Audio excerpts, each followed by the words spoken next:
ప్రతి పండగకి ఆడపిల్ల పసుపు కుంకుమ పెట్టుకొని గంధం పెట్టుకుంటుంది, అర్థమైందా? అప్పుడే అందంగా ఉండాలి ఆడపిల్ల. ఆగ్రా. అచ్చా, ఎంత బాగున్నా తల్లి చెల్లి నువ్వు ఈరోజు పెద్ద పిల్లలాగున్నారు నాకు.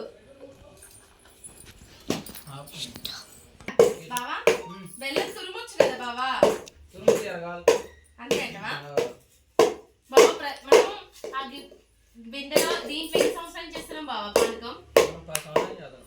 ఎప్పుడు అది దాంట్లో చేస్తాం కదా.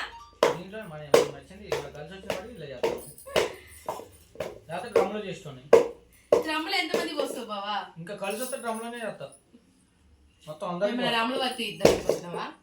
లేదు పోతారు, వాళ్ళు డ్రమ్ పెట్టారు ఆల్రెడీ. ఈ పానకం కూడా బాబా తాగడం అనేది చాలా అదృష్టం ఉండాలి తెలుసా బాబా. పండగ అనేది మనం ఏ జన్మలో ఏ పుణ్యం చేసుకుంటామో అప్పుడే మనం పండగ హ్యాపీగా జరుపుకుంటాం బాబా. మనం ఏ సంవత్సరం కూడా మిస్ కాకుండా పండగ చేసుకుంటాం కదా బాబా. ఉగాది పండగైనా ఏ పండగలకైనా అదే మనకు వరం లాగిస్తున్నాడు బాబా ప్రతి ఒక్క పండగ. మొత్తం తాయి మమ్మీ చూసే ఆడపిల్లలు పని చేస్తుంటే ఎంత హ్యాపీ అనిపిస్తుంది కదా ఇంట్లో. పిల్లలు హాస్టల్ పోతేనేమో బాధపడతావు, వస్తేనేమో గొడవ పెడతావు. ఎందుకు బావా? ఎందుకు బావా?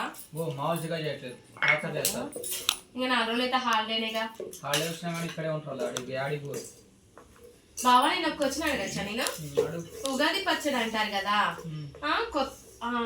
యాపాకు యాపాకు మామిడాకు ఇవన్నీ తోరణం కడతారు బంతిపూలతో సహా. తోరణం కట్టినాక మనం తీర్థం చేసుకొని తాగాలంటారు కదా బావా. బెల్లము అట్టి పండ్లు కాదు బావా, బెల్లము అట్టి పండ్లు చింతపండు యాప పువ్వు. బావా చేదు ఉంటదిగా, యాప పువ్వు ఎందుకు వేసుకోవాలి బావా? మనం చేదు పండుగ అంటే అక్కడి నుంచి స్టార్ట్ అయింది. చేదు పండుగ అట్టి పండు చిన్న చిన్న ముక్కలు కట్ చేయి బావా. మమ్మీ ఏం చేస్తాను?